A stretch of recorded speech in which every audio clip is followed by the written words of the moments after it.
Ifølge Bohrs atommodel så eksisterer atomer kun i bestemte energiniveauer, og der findes ikke noget mellem disse. I hver tilstand har atomet en bestemt energi, og de energiniveauer er kvantificeret, det vil sige, at de næppe kun kan eksistere i de her særlige energitilstande. Og spring mellem disse tilstande foretager elektronerne spontant. Den laveste energitilstand kalder man for grundtilstanden. Og tilstanden, der er højere end denne, kalder man for exciteret tilstanden. Det vil sige, at vi har første, anden, tredje og så videre exciteret tilstand. Og det vi ser her, det er en figur, som forklarer absorption og emission. Og når vi snakker om absorption, så kan vi se, at en foton absorberes af atomet, og en elektron bevæger sig fra grundtilstanden og ud til, anden exciteret tilstand. Eller fra første exciteret tilstand til anden exciteret tilstand. Og ja, absorption. Når det kommer til absorption, så er atomer ret kredsende, fordi vi nemlig kun absorberer fotoner med en fotonenergi, der svarer til springet mellem disse energiniveauer.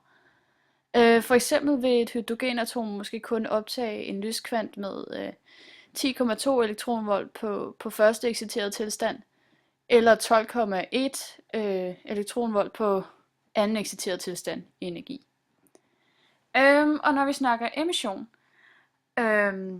så kan vi se, at et foton bliver udsendt fra atomet, og en elektron går fra anden exciteret tilstand til grundtilstanden. Så ja, emission er kort sagt et spring til et lavere energiniveau. Når hydrogenatomet falder til et lavere energiniveau, så bliver der jo så udsendt en foton, som er en lyspartikel, og den kan både være i bølgeform og i partikelform. Okay, det vi ser her, det er en animation, der viser, hvordan et hydrogenatom det agerer med lys. Og det er også et eksempel på, hvordan absorption og emission fungerer.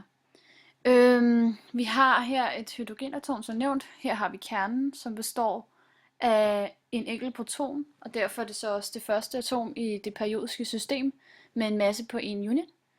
Og omkring kernen, der kredser elektroner i de såkaldte elektronskyer, som her er vist som skaller for forsimplet til små runde cirkler. Selvom det egentlig ville være mere korrekt at beskrive dem som elektronskyer. Så her har vi grundtilstanden, hvor vi ser elektronet, så har vi så første exciteret tilstand, anden exciteret tilstand osv.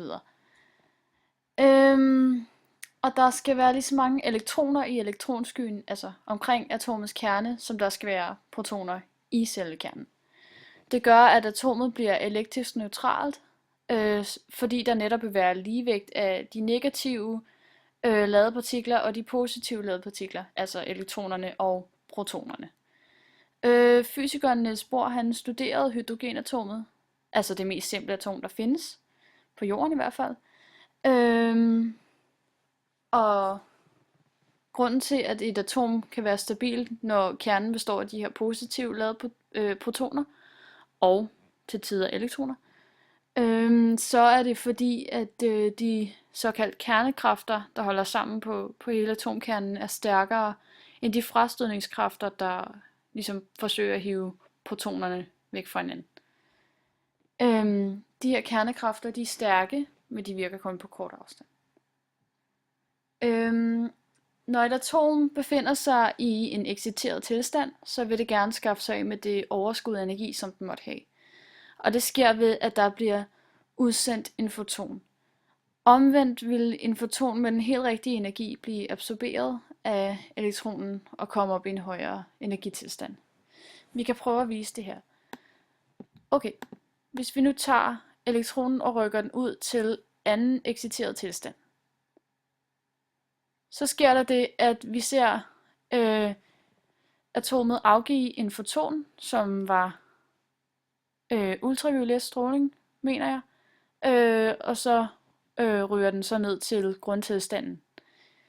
Så det var så emission. Så kan vi vise noget absorption. Ja, vi skyder en proton ind til atomet, som det så absorberer, og så ser vi så elektronen ryge op i første exciterede tilstand fra grundtilstanden. Det vi så herefter, det var, at der skete det her spontane spring fra første exciterede tilstand til grundtilstand. Yes. Energispringene i et atom har noget at gøre med lys. Farver er i virkeligheden fotoner med forskellige energiniveauer. Energien i et foton måles i elektronvolt, og det forkortes til E, og så et stort V, lille e, stort V. Fotonenergien i rødt lys er meget lav, og i blåt lys er den noget højere, mens den i lilla lys eller ultraviolet lys er størst. Fotoner bevæger sig med lysets hastighed, og deres energi afhænger af lysets frekvens, som man kan udregne ved formlen E er lig med H gange F. H det er en naturkonstant, og den benævnes Plancks konstant. Dens energi vil jeg komme ind på lige om 2 sekunder. Så kan vi kigge på opgave 95. Vi ved, at forskellen i energi mellem de to laveste tilstande, N er lig med 1 og N er lig med 2, er 10,2 elektronvolt.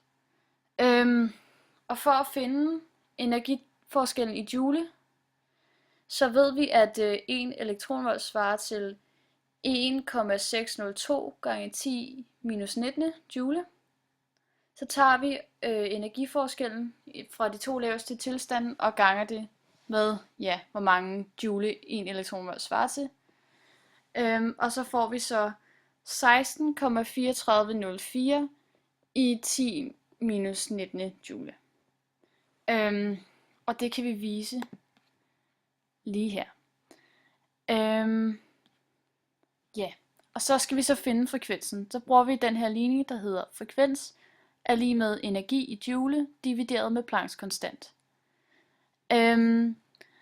Og resultatet vi får her er så 2,46 gange 10 i 15. For at finde bølgelængden vi ved, at fotoner bevæger sig med lysets hastighed. Så for at finde bølgelængden skal vi dividere lysets hastighed med frekvensen. Og resultatet vi får herved er 1,22 gange 10 i minus 7 nanometer. Så kan vi også gå ind og kigge på, hvilken stråling der er ud fra det resultat. Det er ultraviolet stråling, fordi bølgelængden er omtrent 122 nanometer og hører ind under faggruppen UVC-stråling. Vi kan gå ind og kigge på de samme ting ved overgangen fra 3. orden til 2. orden med en energiforskel på 1,9 elektronvolt. Energiforskellen i joule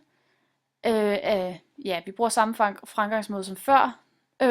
Vi siger energiforskellen 1,9 elektronvolt gange hvor meget 1 elektronvolt svarer til joule, og så får vi så et resultat, der hedder 3,0438 gange 10 i minus 19 joule. Og så skal vi finde frekvensen, og det gør vi så ved at sige energiforskellen i joule divideret med Plancks konstant. Så får vi så et resultat, der hedder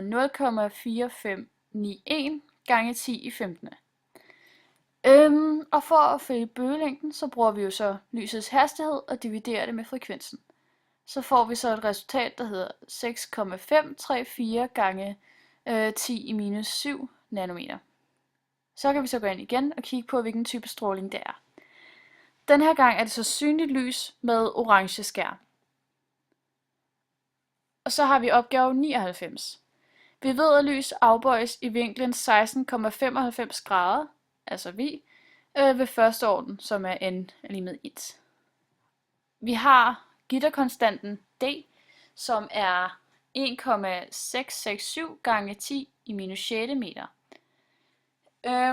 Og for at finde lysets bølgelængde, skal vi sige lambda, som er bølgelængden, er lige med D gitterkonstanten gange sinus til vinklen, V, divideret med n, som så er hvilken orden det er.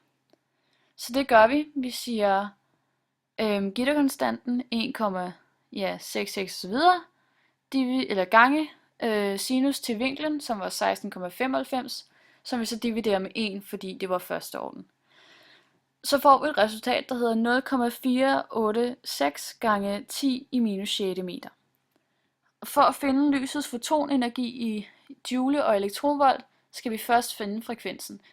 Det gør vi ved at sige lysets hastighed divideret med bølgelængden. Og så får vi så frekvensen, som er 6,173 gange 10 i 14. Og for at få, energiforskellen i joule, så ganger vi frekvensen med Plancks konstant. Så ja, det gør vi, og så får vi et resultat, der hedder 40,927 gange 10 i minus 20 joule. Og så ved vi jo, at 1 elektronvolt svarer til 1,602 gange 10 i minus 19 joule. Så vi skal dividere energiforskellen i joule med de her tal, som 1 elektronvolt svarer til joule. Når vi gør det, så får vi så et resultat, der hedder 2,554 elektronvolt.